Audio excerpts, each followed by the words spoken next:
Hello and welcome to the Write channel. My name's Nicola Monaghan and I'm a prize-winning author from Nottingham in the United Kingdom. Today's video is about planning and pantsing and how to decide which is for you and how to get started either way. Here's the thing, writing process is a very individual thing and there is no one size fits all. So it really is about having a go and finding out for yourself what works for you. So really you need to write a novel or 6 to find out, and actually, to be honest, I've written that many and I'm still learning about my writing process. But I do have some thoughts that might help you decide which one to try for your first attempt. So I want you to ask yourself a couple of questions to help you decide how you'll start out, how you'll try this first novel. So first of all, are you the kind of person who quite likes a risk, who quite likes a gamble, who prefers excitement over security? Because if you're that kind of person, you probably prefer to try pantsing, and you might find that that's a method that works for you. Do you prefer a bit of security, to know where your next chapter is coming from, to know where you're going, to look up your directions in advance when you're doing a big journey in your car? Are you one of those people like me who has massive long to-do lists? If so,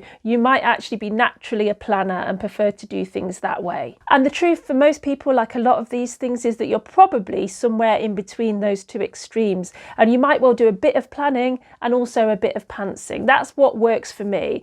I find that I do some planning, and in fact I need a roadmap, otherwise I'm too scared to start, but actually that I veer off the roadmap and take little detours and do things that are more in the pantsing direction, and that I keep returning to the plan, having done some writing and refining what I'm doing. So I've got this method that kind of takes elements of both planning and pantsing and pulls them together, and actually some people call that plantsing. So most people are probably a plantser to some extent or other. I guess it's about what's more predominant in your writing process. For me, if I had to go down on one side or another, I'd say I was a planner. So I'm going to take you through what to do next, whether you're a planner, a pantser, or somewhere in between. So let's start with pantsing. Now the thing about pantsing is you're supposed to fly by the seat of your pants. So there are no real rules about this method of doing things, but there are some things that might help you be productive and actually do a decent amount of writing in each day. So there are a few things that people I know do that I think are really helpful. One of those things is that they will potentially write in the afternoon and then edit the next morning. And the way that works and why it's helpful is you've got some writing from the afternoon before, and then you have that in the morning and you do some editorial on that, just a light edit. You're not trying to make it perfect, you're just trying to make it a bit better. Or maybe include some bits and pieces and some little bits of action that you didn't in the first place, but just to refine it a little bit.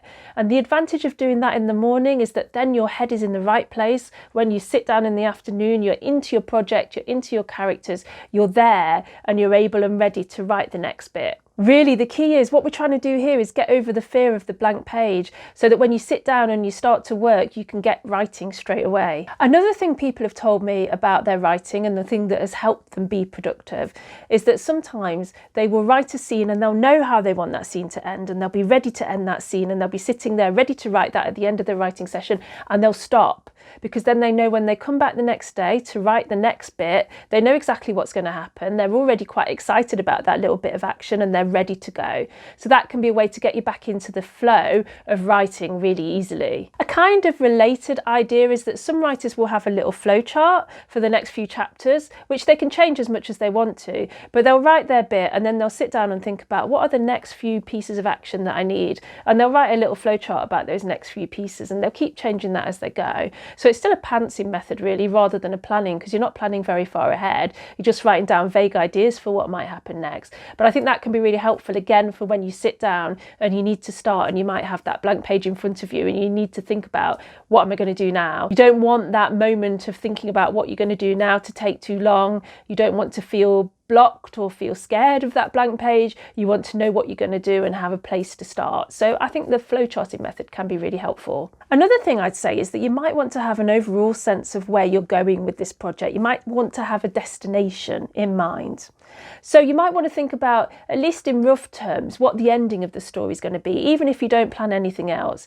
This is still pantsing, but it's just having in mind where you're going to, even if you don't plan any other parts of your novel and you have no idea how you're going to get there, but just having that sense of where it is you're aiming for, I think can be really helpful. So all I'd say is get on with it, do some writing, write like the wind, because actually that's the only way to find out if pantsing suits you. Hopefully it will, but please do watch the rest of this video so you can find out what the alternatives are before you finally make that decision. So if you do try pantsing and you find that it feels slow or difficult or painful in any way, then maybe it's not the right method for you. Maybe you need to try planning. And so to planning. Now, personally, I'm convinced that everyone should try planning because I think planning actually saves you time. I think it's probably the best way to write a novel because you've got a sense of what it is you're writing about and where you're going. I mean, if you think about the TV series Lost, then maybe that is a case study of why planning is probably a good idea before you write yourself into a corner or into a cardboard box, into a plot hole that you can't get out of. So my advice to everyone really is to do at least some sketchy planning, some skeletal stuff, so you've got a sense of how your book's going to work, how it's going to be shaped, how it's going to be readable and page turning. Now, there are different ways of planning. When I first started trying to write novels, I was planning in a very linear way. I was making lists of the chapters and what would happen. I was even putting them in a spreadsheet. Now, that's all well and good, and it didn't work too badly for me, but the problem is with that is you don't know enough about your idea necessarily to plan that way very easily, and it feels quite hard and not that much fun. I'm not convinced that this is the best way to do it because it's just not organic like some other methods that I know. I've tried lots of different things. In fact, every time I write a book, I try something different. And so I do know a lot about writer's process and the things that you can do just because I like to try them. I think it's quite a fun part of writing a novel, to be honest, learning about these things. So I would try linear planning if you want to, but I think if you do, you'll understand what I'm saying about it being probably the most difficult way to plan your book. So let's talk about some others. Now, I've already talked about the Snowflake Method in a previous video, but I'm going to go back to that now. And again, there's a link down in the description below. So the Snowflake Method, I think, is a really good way to grow your book because you do start from the inside of your idea, from really simple things like a sentence that sums up your story, and then build it into a paragraph, build it into a page, build it into a synopsis, into a longer synopsis. And potentially, if you follow it all the way, you literally have a page or two per chapter and know exactly what you're going to write in each chapter. Now, I've never taken it that far because for me, I think planning it in that amount of detail would take the joy out of the writing. But I do find that certainly lots of the initial stages of the Snowflake Method are really helpful. And it's something that I use at the beginning of writing and that I return to a lot as I'm writing, almost like an iterative process. Another method that I really like, I call it the Hilary Mantel method because I got it from her essay, Growing a Tale, the book The Agony and the Ego. It's linked to in the description below. And I find this is a really helpful approach. Basically, Hilary Mantel almost scrapbooks her novels. She writes little stuff down on index cards and keeps it. She cuts things out from newspaper clippings. She prints stuff from the internet. And she just kind of scrapbooks all that and she puts it all into a folder eventually. As she does this, she finds that she builds the momentum to write because she builds the sense of what the idea is. And this is what it's all about, I think. Any planning method, really, it's not about knowing exactly what's going to be in each chapter. It's about building the momentum to write so that you know what you're going to write, you know what your idea is, you know what your story is, and you can get those words on paper. And I think this is a really useful one. You can read about it in that book, The Agony and the Ego. There's a link below. You can also kind of experience it just by using the software Scrivener, which you might have heard people talking about. I really love Scrivener as a writer. I think it just suits my process. I find it's really useful for planning and for writing, and I just wouldn't be without it. There's a link for a free trial below if you want to try it. It was designed based on Hilary Mantel's description of her writing methods. There's got to be worse methods to follow. Twice winner of the Booker Prize. I think we've got something to learn from Hilary. Another couple of methodologies that I've tried, there's a book called Take Off Your Pants, which is about not pantsing and writing an outline. And I found that really helpful and really insightful and actually quite deep, which I wasn't necessarily expecting for a book with pictures of underpants all over the front. Definitely recommend that one. Again, there's a link below, and it just takes you through quite a good way of writing an outline and thinking about your book and thinking about all sorts of things, including how to make page turnability happen in your story, which is one of the big things writers really search for. Another one I've tried and would really recommend is called Save the Cat Writes a Novel, and this was based on an old screenwriting book called Save the Cat by Blake Snyder, which is really good. But Save the Cat Writes a Novel uses some of those same techniques and teaches you how to plan your book in quite a bit of detail. I've found it helpful. Really, I think it's about trying lots of different things. I seem to read a new book about how to write an outline every time I write a novel.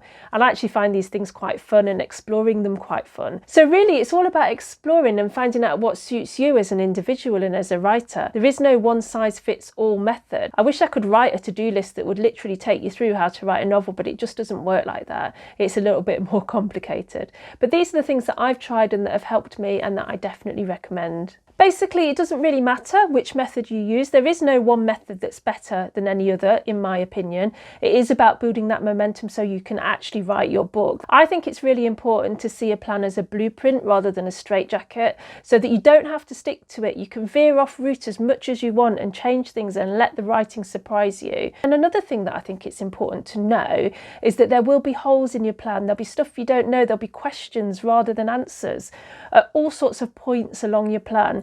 Don't worry about that. That is normal. That doesn't matter. They are the things that are going to be the most fun to write, you'll find, when you actually come to do the writing. So don't worry about those holes. They will get filled in later. To be honest, I think if you did really know from the outset exactly all the things that were going to happen in your novel, it might actually be quite boring to write. So that's one of the joys of writing, that your book can surprise you even when you've got quite a detailed plan. For me, I tend to use lots of different methods, and I come back to my plan and revise it an awful lot as I'm writing, really very regularly. The main purpose of planning for me is to build that momentum so I can do the writing, and I think that's why I'll often come back to the planning when the words dry up, and it's probably why I don't get writer's block, because if the words dry up, I go back to the planning, I don't worry about adding to my manuscript, and then the planning helps me then start the writing again. So that's it from me on planning, pantsing and plantsing. Good luck whatever you decide to do. I hope it works for you. Maybe tell us in the comments about which you've tried and what you find works for you. It'd be nice to get a bit of a debate going on about planning and pantsing and what works best. I'm very interested in hearing other writers talk about that. If this video has been helpful, please do give it a like, and if you want to see more of the same, please subscribe to my channel, because I release videos fortnightly every Monday. My next video is going to take you through how you will go about writing the first draft of that first novel. So I'll hopefully see you there. Take care.